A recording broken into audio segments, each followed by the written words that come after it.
Dear students, let's talk about one of the important topic, theoretical framework versus conceptual framework.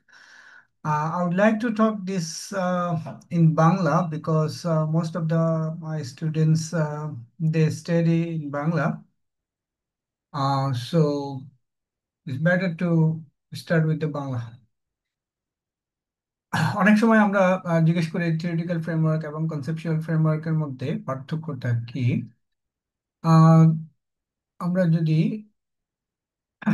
Theoretical ফ্রেমওয়ার্কের foundation দেখি, আমরা দেখব যে theoretical framework সবসময় existing theory, establish থিওরির উপর ভিত্তি করে একটা ফ্রেমওয়ার্ক তৈরি করা হয়।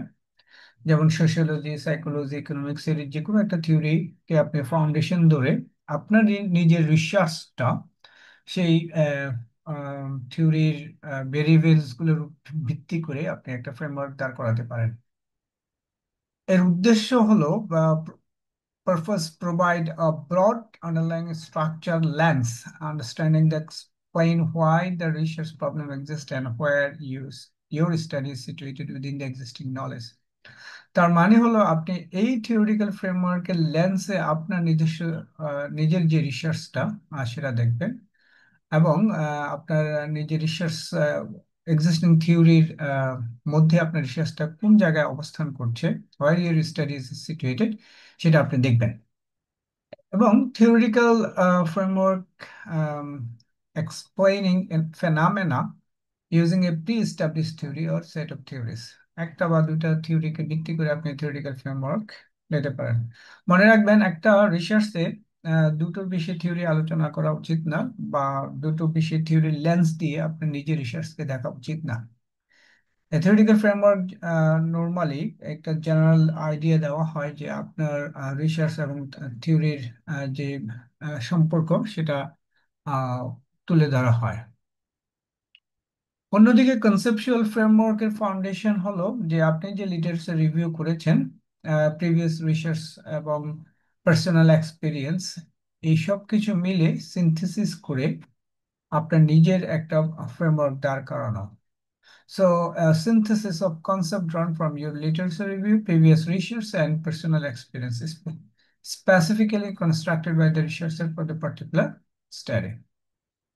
তাহলে এখানে থিওরি ইউজ করা হচ্ছে না, থিওরির হেল্প নিতেও পারেন, বাট মূলত এটা লিটারেচার নির্ভর। লিটারেচারের ভেরিয়েবল গুলো, প্রিভিয়াস রিসার্চের ভেরিয়েবল গুলো দিয়ে আপনি নিজে আহ, একটা ফ্রেমওয়ার্ক দাঁড় করাচ্ছেন, কিন্তু কোনো থিওরির উপর বেস করে ফ্রেমওয়ার্ক দাঁড় করাচ্ছেন না। এইটা উদ্দেশ্য হলো maps out the specific variables that you will investigate and the hypothesized and expected relationship between them in your study. It acts the roadmap for your research design. Very important. তাহলে যখন আপনি একটা কনসেপচুয়াল ফ্রেমওয়ার্ক দাঁড় করাবেন, তখন একটা road map তৈরি হবে আপনার, যে আপনার পুরো রিসার্চটা আপনি কিভাবে দেখতে চাচ্ছেন, কিভাবে এগুতে চাচ্ছেন আপনার রিসার্চ। টোটাল রিসার্চ ডিজাইনটা আপনার এই কনসেপচুয়াল ফ্রেমওয়ার্কের মাধ্যমে আপনি দেখতে পারবেন। আপনি শুরু থেকে শেষ পর্যন্ত আপনার ভেরিয়েবল গুলা কি হবে, ইন্ডিপেন্ডেন্ট ডিপেন্ডেন্ট ভেরিয়েবল গুলা কি হবে, এবং কিভাবে তারা একে একে অন্যের সাথে রিলেশনশিপটা কিভাবে বিল্ড হচ্ছে, সেটা আপনি একটা মডেলের মাধ্যমে আপনি দেখাতে পারেন। Focus in conceptual framework illustrating the specific concept and their interplay within the confines of your unique research project. Nature generally specific and applied to the research context, often presented as a diagram or visual model. So আপনি একটা যখন variable গুলো আপনি identify করলেন লিটারেচারের মাধ্যমে, variable গুলা থেকে আপনি একটা ডায়াগ্রাম বা ভিজুয়াল মডেল তৈরি করলেন, যে মডেলটা আপনার পুরো রিসার্চ ডিজাইনকে প্রুভ করবে এবং পুরো রিসার্চ রোডম্যাপটাকে শো করবে। তাহলে আশা করি আপনারা বুঝতে পেরেছেন, থিওরিটিক্যাল ফ্রেমওয়ার্ক অবশ্যই থিওরির উপর বেস করে তৈরি হবে।